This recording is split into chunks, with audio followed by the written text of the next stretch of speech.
બોલો સ્વામિનારાયણ ભગવાનની જય.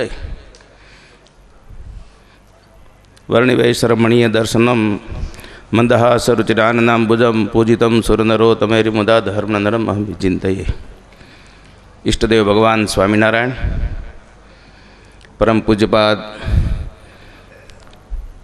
આખા મહોત્સવના અધ્યક્ષ એવા વિષ્ણુ સ્વામી, વક્તા મહોદય શાસ્ત્રી સ્વામી હરિપ્રકાશ સ્વામી, વેડરોડ ગુરુકુલના સ્થાપક અને સારા સંપ્રદાયમાં જેનું ગૌરવ લે જેવું સ્થાન છે એવા અમારા સંતોના ધર્મવલ્લભ સ્વામી, સતશ્રી વાલા સંતો, વાલા હરિભક્તો, આજના રજત જયંતિ મહોત્સવ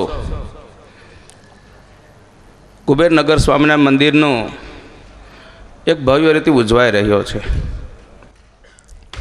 પૂજ્યપાદ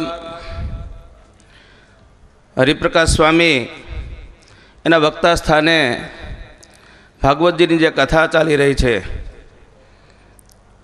હરિપ્રકાશ સ્વામી અને વિષ્ણુ સ્વામી એમના ગુરુ વિષ્ણુ સ્વામીને અમે સાથે વડોદરામાં જ્યારે અથાણાવાળા સ્વામી વડોદરા પધારતા, મહાપૂજા કરવા જાય કે પધરામણી કરવા જાય, ક્યાંય હરિભક્તોમાં રસોઈ હોય, હું ત્યાં ભણતો એટલે વિષ્ણુ સ્વામી ખાસ મને એને સાથે લઈ જતા, મને યાદ છે. અથાણાવાળા સ્વામીનું જે સમર્પિત જીવન સંપ્રદાય માટે, એમની પરંપરામાં વિષ્ણુ સ્વામી, હરિપ્રકાશ સ્વામી, વિવેક સ્વામી, લક્ષ્મી સ્વામી, સુનિલ ભગત ઋષિકેશમાં એક અદ્ભુત અને એક અવર્ણનીય કાર્ય કરી રહ્યા છે. એમાંય એક જે અદ્ભુત કામ એ કરી રહ્યા છે કે જ્યારે કુબેરનગર સ્વામિનારાયણ મંદિરને વડતાલ સ્વામિનારાયણ લક્ષ્મીનારાયણ દેવને સમર્પિત કરવાનું કામ જબરજસ્ત કરી એક ઇતિહાસ સર્જી રહ્યા છે. સંપ્રદાયની સ્થાપના થઈ પછી મંદિર નીચે કોઈ પોતાનું મંદિર, પોતાની રીતે બનાવેલું, સત્સંગમાંથી ઉદ્ભવેલું મંદિર 25 વર્ષ ચલાવ્યા પછી લક્ષ્મીનારાયણ દેવને વડતાલને સોંપવું ને તો કાળજામાંથી એક જીવ કાઢીને સોંપવા જેવું છો ભાઈ આ સમયમાં. એનું કારણ તમને કહું,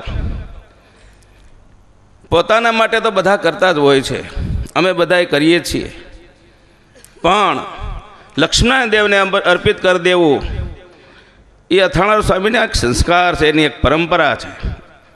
સ્વામીનું ભજન એ તો છે જ, આપણને સર્વ નજર સામે દેખાય છે. સોનાના શિખર બનાવ્યા, મને યાદ છે ત્યાં સુધી 35-40 વર્ષ પહેલાં સ્વામીએ વડતાલની ચારે બાજુ આરસ નખાવેલો, મંદિરની ચારે બાજુ.